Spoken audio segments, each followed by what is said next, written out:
Coucou, c'est Princesse Périnée. Je vous retrouve dans cette nouvelle vidéo où on va parler de plaisir et d'assumer son plaisir. La dernière fois, je vous ai expliqué comment ça fonctionnait le plaisir sexuel. Au niveau mécanique, au niveau anatomique, j'avais mon petit clito et mon petit bassin anatomique pour vous expliquer tout ça.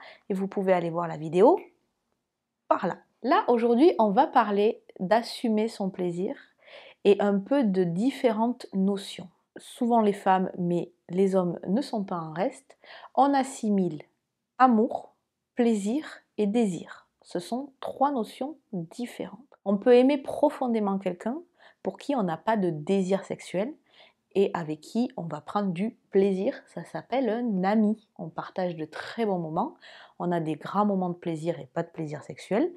On n'a pas de désir sexuel pour cette personne, mais on l'aime profondément. Et là, ça vous paraît évident quand je vous le dis. Mais des fois, ramener à la relation intime et ramener à la relation de couple, ça devient un peu plus compliqué. On peut avoir profondément de désir et d'envie, de désir sexuel pour quelqu'un qu'on n'aime pas, voire même pour quelqu'un qui nous énerve. Et là, c'est là où ça commence à devenir compliqué parce qu'on ne sait plus trop qui croire, notre cerveau, notre corps, parce qu'en fait, votre cerveau vous dit « Ah non, mais cette personne, elle m'énerve, elle me plaît pas particulièrement, j'aime pas ses valeurs, j'aime pas ce qu'elle dégage. » Mais en bas, par là, on sent quand même que le désir monte et on a envie de prendre du plaisir sexuel avec cette personne. Déjà là, je vous ai donné des exemples comme quoi il faut arriver à dissocier tout ça. Et évidemment, quand on est amoureux de quelqu'un, pour qui on a du désir et avec qui on arrive à prendre du plaisir et pas uniquement du plaisir sexuel, du plaisir dans tous les aspects de la vie, là ça fait une jolie relation. J'aimerais vous dire qu'il durera toujours, mais on est sorti du mythe du prince et de la princesse qui se retrouvent et qui font des enfants et qui sont heureux jusqu'au bout de leur vie. On ne sait pas le temps que ça va durer, mais en tout cas ça sera une belle relation, une relation intense. Maintenant, on va accepter de prendre du plaisir. Accepter de prendre du plaisir sexuel. On est bien là pour parler de celui-ci. Avec quelqu'un qu'on aime ou qu'on n'aime pas. Ça, c'est vous qui vous posez vos propres limites.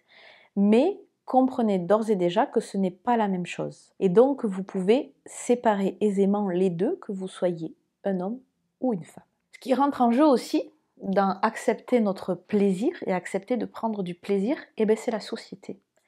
On est des êtres dotés d'une vie en société, d'une vie en communauté, perpétuellement jugés par notre cercle de proches, d'amis, d'un peu plus grand. Maintenant, il y a les réseaux sociaux, tout le monde s'affiche et tout le monde aimerait dire bah, « moi je fais ça, j'aime ça », mais il va y avoir 50 personnes, quand c'est pas 50 000 derrière, qui vont vous dire « ah non, mais ce que tu fais, c'est pas bien ». Il y a des règles de bienséance. Évidemment, le plaisir sexuel, ça se passe dans l'intimité.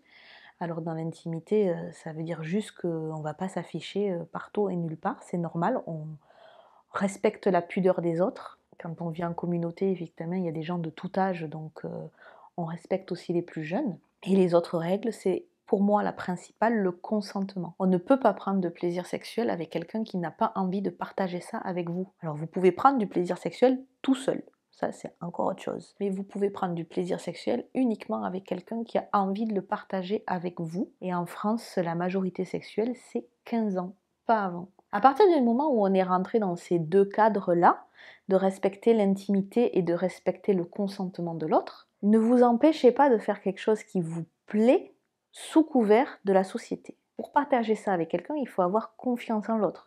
Confiance avec le fait qu'il respectera votre intimité et qu'il n'ira pas se vanter à droite à gauche. Une fois que vous avez passé toutes ces barrières, acceptez. Là où je vous encourage à être en accord avec vous-même, c'est que si vous appréciez le plaisir sexuel et si vous avez envie de le découvrir, de le partager, il n'y a pas de souci avec ça. Il suffit juste de l'assumer tout seul, homme, femme, même combat.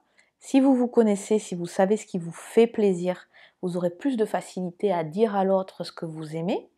Et en duo, du coup, c'est de savoir dire à l'autre ce qui vous plaît, mais aussi de lâcher prise et d'accepter que l'autre vous apporte du plaisir avec des nouvelles choses que vous ne connaissez pas. Une fois que la relation de confiance est installée quand on est deux, vous avez le droit de faire ce que vous voulez.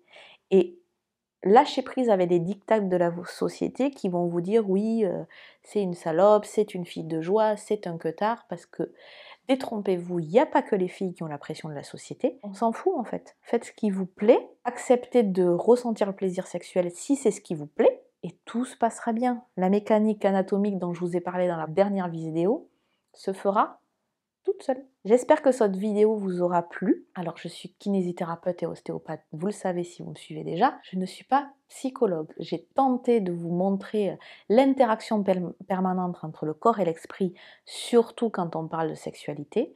Mais je vous invite à faire appel à des sexothérapeutes, psychologues, psychiatres. Si vous en avez la nécessité, prenez soin de vous et surtout ayez du plaisir.